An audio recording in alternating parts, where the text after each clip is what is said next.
Bismillahirrahmanirrahim. Assalamualaikum warahmatullahi wabarakatuh. Hai Anda semuanya, bagaimana kabarnya? Semoga kalian dalam keadaan sehat walafiat, dan mari kita bersyukur kepada Allah karena sampai hari ini kita masih dijaga dan dilindungi oleh Allah SWT dari virus yang sangat menggemparkan ini. Dan kita juga berdoa semoga kondisi ini cepat hilang dan kita masuk sekolah seperti biasa, normal, tatap muka, dan kalian juga bisa bermain bersama teman-temannya di sekolah. Baik Ananda Soleh Solihah, pada pertemuan yang keempat atau yang terakhir ini, pada tema 1 muatan IPS, kita akan membahas tentang Indonesia sebagai negara maritim.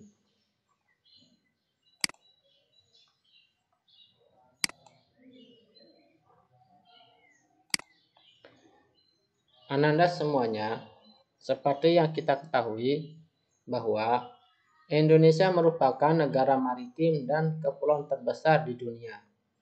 Hampir 2/3 wilayahnya merupakan lautan. Setiap pulau memiliki karakteristik masing-masing mulai dari kondisi alam maupun kondisi sosial budayanya. Nah, pada materi kali ini kita akan membahas 4 submateri. Yang pertama itu pengaruh kondisi geografis Indonesia sebagai negara maritim terhadap kehidupan ekonomi masyarakat. Yang kedua adalah sosial masyarakat. Yang ketiga budaya masyarakat. Yang keempat transportasi masyarakat.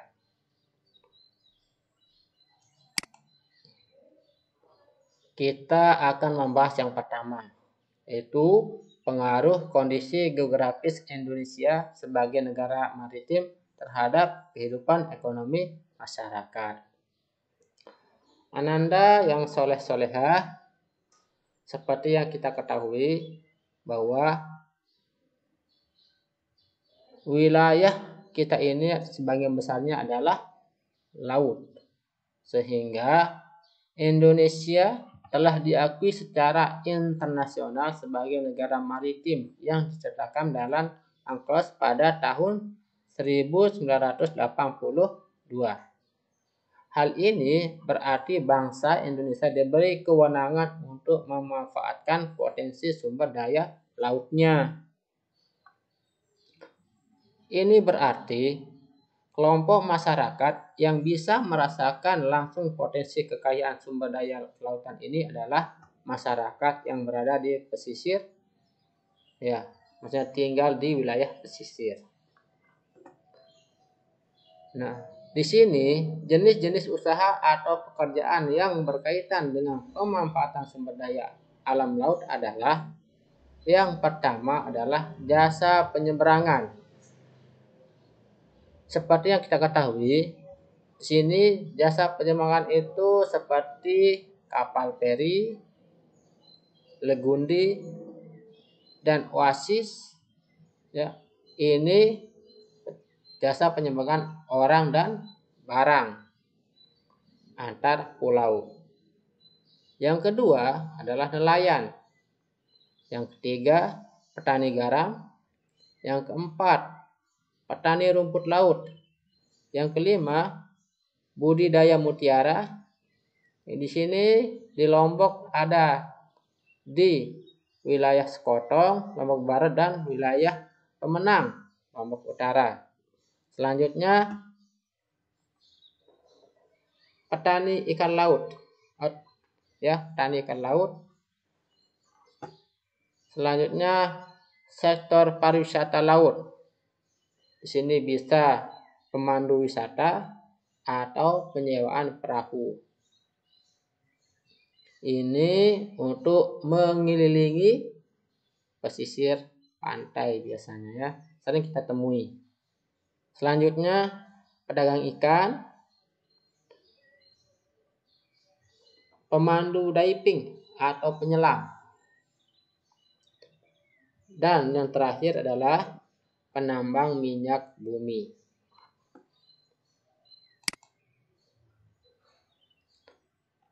Yang kedua, pengaruh kondisi geografis Indonesia sebagai negara maritim terhadap kehidupan sosial masyarakat.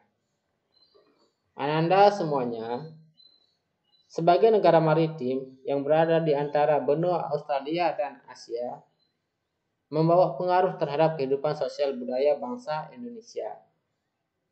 Dampak yang diakibatkan oleh letak dan kondisi geografis bangsa Indonesia sebagai negara maritim atau kepulauan adalah: yang pertama, komunikasi dan interaksi antar penduduk menjadi lebih mudah, baik antar warga Indonesia maupun orang Indonesia dengan warga asing.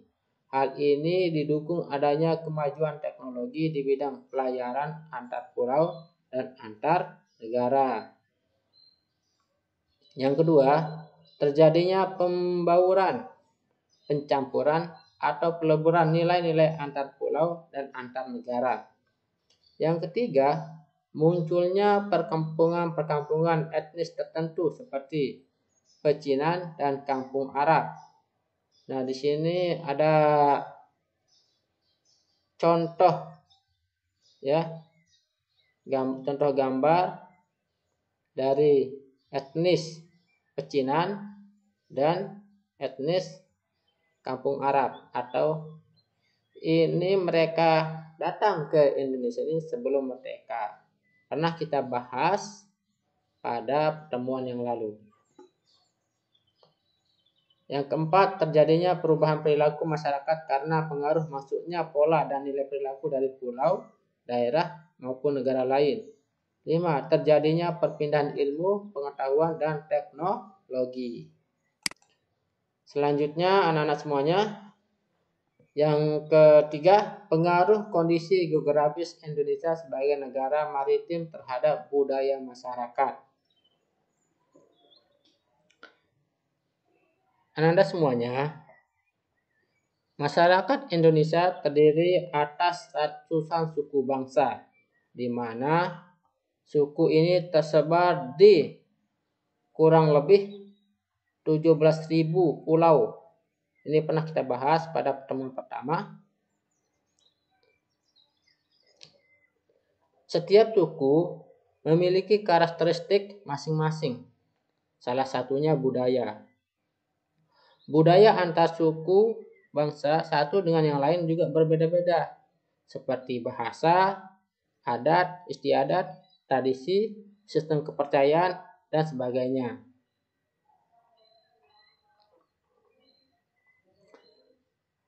Ciri-ciri keragaman budaya lokal Indonesia dapat dilihat dari hal-hal sebagai berikut. Yang pertama, keragaman suku bangsa. Ananda semuanya, nenek moyang bangsa Indonesia sebenarnya berasal dari Yunan, Cina Selatan.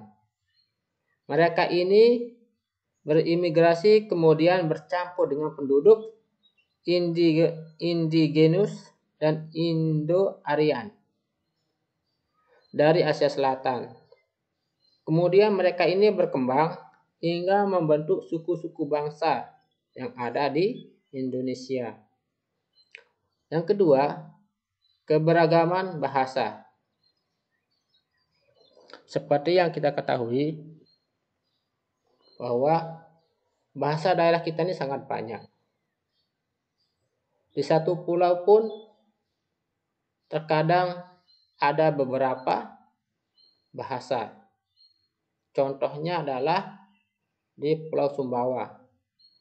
Di sana ada bahasa daerah Samawa dan ada bahasa daerah suku Mbojo, Bima, Dompu.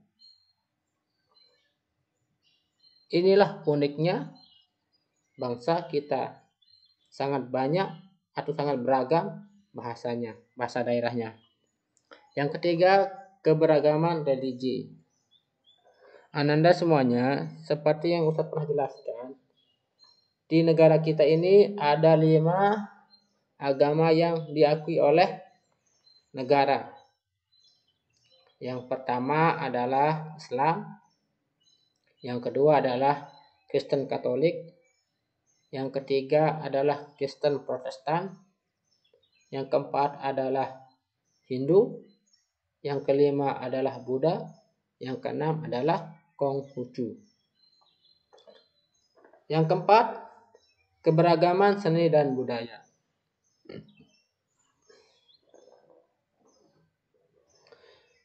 Suku bangsa yang beragam tentu menghasilkan kebudayaan yang beragam pula.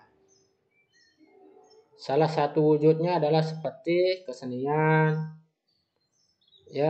kesenian bisa berbentuk seni musik, seni tari, seni drama, ataupun seni yang lainnya. Contoh seni musik adalah lagu keroncong, keroncong yang ada di Jawa. Terus kalau seni tari pendet yang ada di Bali. Ini adalah contoh-contoh gambar budaya Indonesia.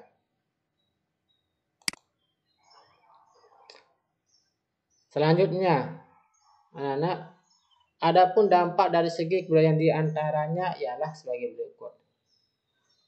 Karena mudahnya pengaruh luar masuk ke Indonesia, maka masyarakat Indonesia lebih mengenal budaya asing. Seperti yang kita ketahui bahwa sekarang ini budaya kita sudah mulai luntur. Karena budaya dari luar itu banyak sekali yang masuk ke negara kita. Contohnya adalah hip hop dan musik jazz. Ini bukan asli dari Indonesia, tapi ini dari luar. Yang kedua adalah girl band, Korea, band Korea. Banyak sekali sekarang yang anak-anak kita atau teman-teman kita lebih mengetahui musik Korea daripada musik Indonesia sendiri. Yang kedua, tontonan dan adegan dalam film yang kurang bahkan tidak pantas membawa efek buruk bagi bangsa Indonesia. Nah, adegan-adegan yang seperti ini sebagian besar ditiru oleh artis-artis dalam negeri dan masyarakat menganggapnya sebagai gaya hidup.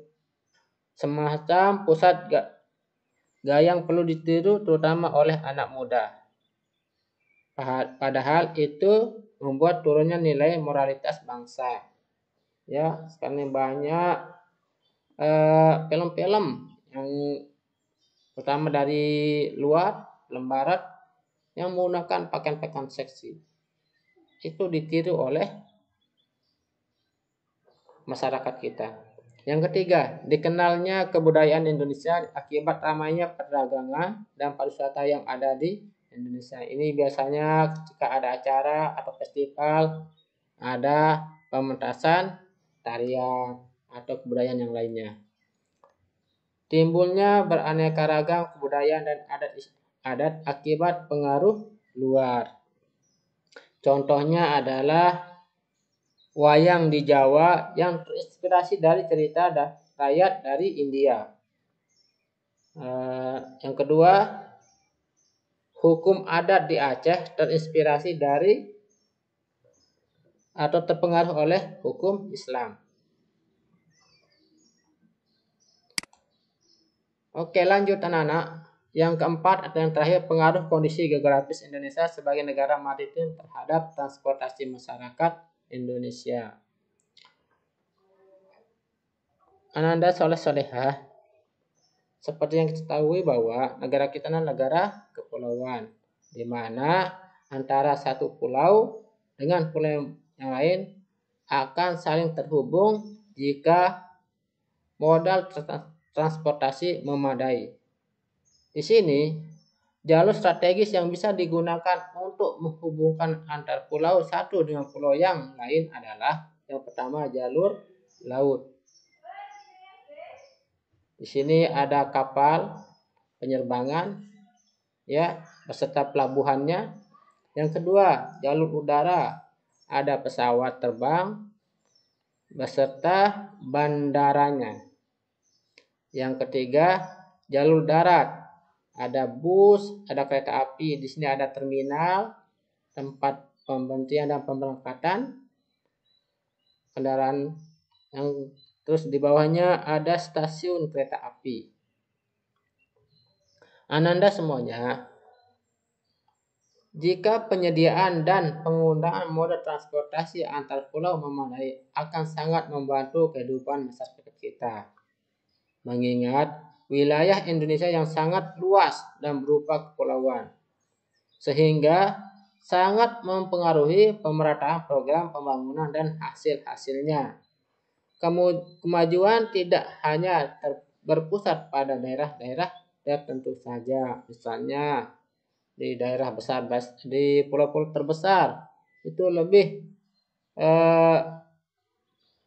memadai transportasinya daripada daerah-daerah tertentu atau daerah kecil. Baik Ananda semuanya, mungkin hanya ini saja yang bisa Ustaz sampaikan. Semoga bermanfaat. Wabillahi taufiq wal hidayah. Wassalamualaikum warahmatullahi wabarakatuh.